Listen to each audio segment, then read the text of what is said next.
Hello and welcome to a brand new episode of Travel with TGG. Today is going to be a very fun accommodation tour. I'm currently in Accra, Ghana, and I'm staying in this beautiful accommodation. In this video, I'm just going to show you what the villa looks like and how much I spent to stay here for a night. It's definitely something that you should watch if you ever intend visiting Accra anytime soon, because this villa is so gorgeous. Before we get into the heart of the video, if you're yet to subscribe to my channel, this is the perfect time for you to hit the subscribe button, subscribe, like, follow and share. That said, let's get right into the heart of the video.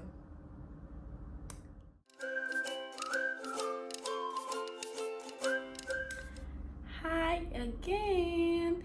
If you're new here, my name is Mercy, aka That Gifted Girl. On this channel, I share everything travel and lifestyle related. Today I'll be having a tour of this gorgeous 4-bedroom villa that I found in Accra, Ghana. It's located in Teshie. The name of the place is Onyx Villa. I'm just going to write it on the screen. It's called Onyx Villa and it costs me 160,000 sefa to stay here for 2 nights. Actually, I'm traveling with a group.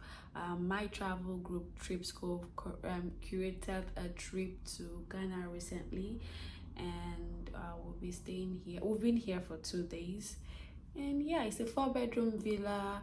It costs, which is very super affordable for how gorgeous the space looks like, by the way, because I've stayed in like way higher places that don't give you like the value for your money as much as this place gives you.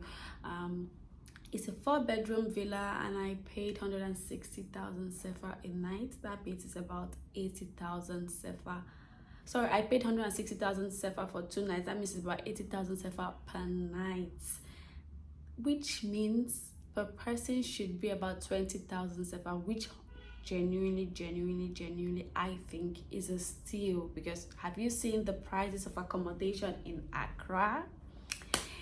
Anyway, I'm just going to take us on a fun tour of the apartment now, and then afterwards we can talk about how to make reservations here and maybe how to join me on one of my future group trips.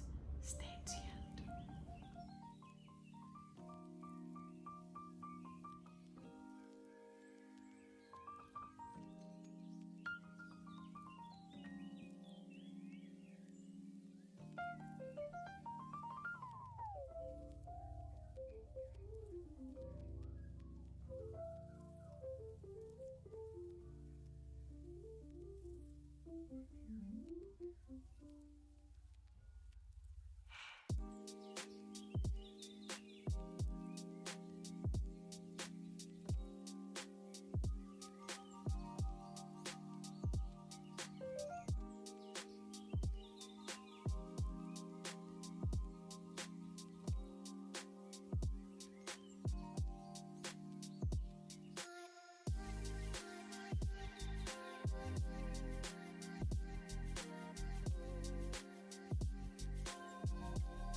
So funny story, this was literally a last minute reservation, because the first place that I reserved, by the way, I did the booking, the reservation on bookings.com, so you can check out the app. Oh my gosh. Anyway, this was a last minute booking that had no reviews, by the way. I was like, you know what, let me just give this a try, because the initial place that I had gotten was had fewer bathrooms than it had the rooms, and then I just had to cancel that and try this place out. And I tell you, this was such a good decision, because this place makes you want to stay here the entire day and not actually go out on tours. The 160,000 sefer was about 4,150 cedis in total as of when we stayed here. It's actually a little bit on the outskirts. It's like a 25 minutes ride to the Independence Square, so have that in mind. And yeah, thank you for watching. If you have any questions, you can just leave them in the comment section or shoot me a DM on Instagram at that gifted girl, and I will definitely get back to you. In the next vlog, hopefully I would share fun things to do in Accra and how to actually get to Accra from Lagos if you ever want to do like a road trip down to the country. Don't forget to subscribe, like, share and follow if you're yet to do any of these, and I shall see you in my next